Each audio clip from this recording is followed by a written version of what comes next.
And today, I wanted to take a moment to discuss something that's been weighing on my mind recently due to some real-life stuff I have going on. That is, the tendency of able-bodied people to infantilize disabled people.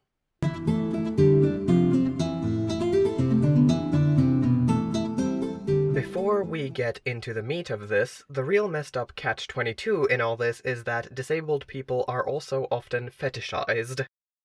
I have my own theories on how these two facts are not actually as separate as one might first assume, including the inherent grossness of that implication, but we can save that for another day.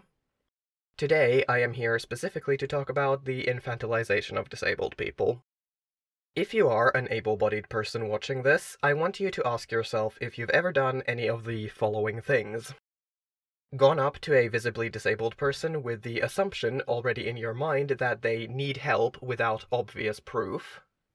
Talked to a disabled person's able-bodied companion about them instead of addressing the disabled person directly.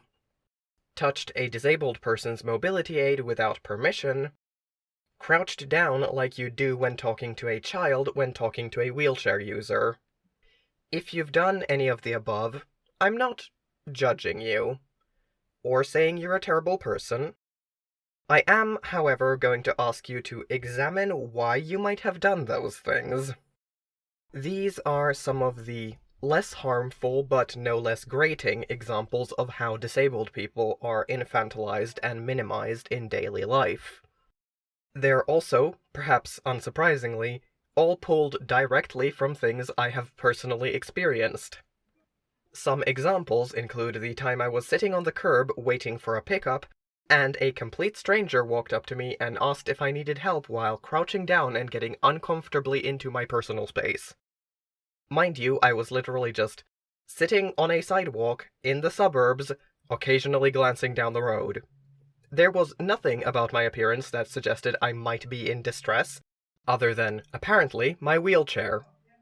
I don't know if this sounds more innocent to people from countries like the US, where I'm given to understand that talking to random strangers on the street is a thing that happens.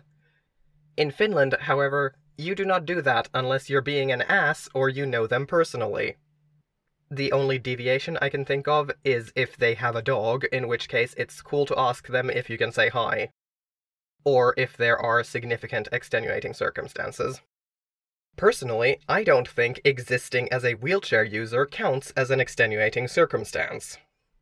Her crouching and uncomfortable closeness only really served to make the situation worse, because I was a full-grown adult. But her mannerisms when speaking to me took on all the aspects of talking to a preschooler. Up to and including the "are you sure" when I told her I was fine and waiting for someone. It was extremely uncomfortable to say the least. On the other hand, sometimes people not talking to me can be just as upsetting. Often when I'm out with a friend or family member who appears able-bodied, I find that people will ask them about me instead of asking me directly. In this case, I actually have an example where someone not doing this was a pleasant surprise. I was going to see The Haunting of Night Vale live in Helsinki with my sister, and after we'd arrived, one of the theater workers came up to me and asked if I was there for the show so he could show me to the accessible seating. Though my sister did have to jump in to explain that I'm not fluent in Finnish, but after that he switched to English, and everything worked out fine. My point here being that I should not be surprised by the fact that this guy approached me first, when his aim was to ask a question that specifically pertained to me. That should really be the default. It's the default for almost everyone else above age, 15. I am 23 goddamn years old. I should not be surprised to be talked to like a human being. I've already made an entire video about not touching people's mobility aids without permission, so I won't waffle on about that for too long, but I will take the time to repeat that our mobility aids function as extensions of ourselves. By touching them, you are touching us. And by all that is good and holy, please never just grab someone's wheelchair to move them without express permission. If I'm blocking your way, ask me to move like you would anyone else. If you think I look like I'm struggling to wheel myself somewhere, ask before you try to help. We're not furniture, and I can't think of anyone I know who enjoys being treated as such.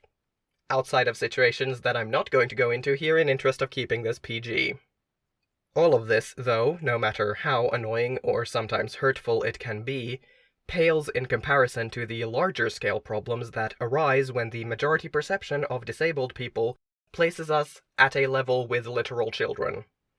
When that happens, it can give rise to things like companies being legally allowed to pay disabled employees way below minimum wage, saving caps on disabled people receiving benefits wherein if the amount of money they have saved up goes above that cap, their benefits get cut, and cutting a disabled person's benefits in half if they have the audacity to get married, on the assumption that their new spouse will have an income that is enough to support them, because that's completely fair and not at all a deterrent for disabled people who would otherwise want to get married.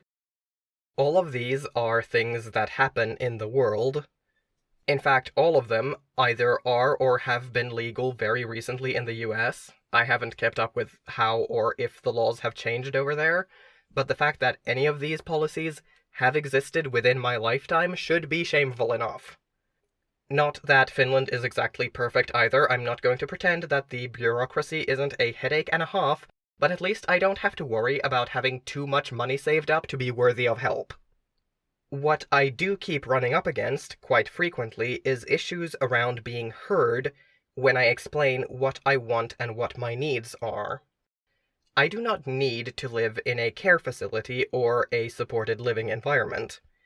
And yet, every time I talk with the support organizations I'm in contact with about my wish to move to my own place and live independently, inevitably someone will bring up supported living. Which, yes, is something people need, and the people who need it aren't any less for it, but it's not something I want nor something I think I need. I haven't lived completely alone yet, so of course that might change, but at this point in time, I'm in a situation where I want to try living on my own. But again, every time I talk about it, someone brings up some new supported living arrangement. It's starting to feel like I'm running repeatedly into a brick wall. It's not a great feeling to feel like people just don't listen to you. If living independently on my own turns out to be a horrible idea, then fine, it was a horrible idea. But I would at least like to try. If I fail, I fail, but at least allow me the freedom to do so. This same issue is present every time a medical professional looks at a disabled person and discounts their own account of their disability because they're not the doctor, and doctors have been trained to trust themselves first. Which is not a bad thing inherently, but it comes off as extremely degrading when you are a person with a rare disability who has to keep re-explaining how your body actually works to doctors who rarely take you seriously. Yes, they've gone to school and studied for years to get an education in medicine, but unless they're a specialist in my particular condition, my decades of life living with my body is worth much more than the patient who Googled their symptoms yesterday. Unfortunately, that's not usually a nuance that's observed, and doctors will treat disabled patients who actually do know their conditions and their bodies with the same skepticism that they treat the man with a cold who's convinced he has pneumonia. Shout out to that one doctor who told me to my face that he'd never had a patient as young as me use a wheelchair and instantly lost exactly all of my trust. At the end of the day, the thing I want to impress on people is that disabled adults are adults. Speak to us like peers, and you'll be shocked to find we can actually be quite delightful to be around. Of course, there can be situations where concern is warranted, where someone genuinely is in danger, and somewhere they're not supposed to be. But in those situations, talking to that person like they're a human being instead of a lost dog is probably a better course of action if I had to take a guess. That, and again, giving them the same respect you'd give anybody else. In fact, just stop talking down to people, period. Even children deserve way more respect than most people tend to give them. Just try talking to a kid like they're your equal sometime, and take what they have to say seriously, even if it sounds ridiculous. You will make their day, and it costs you nothing. It can actually be quite rewarding. Thank you for watching this video. If you liked it, consider liking it and maybe subscribing. I will be back here Thursday after next. Bye!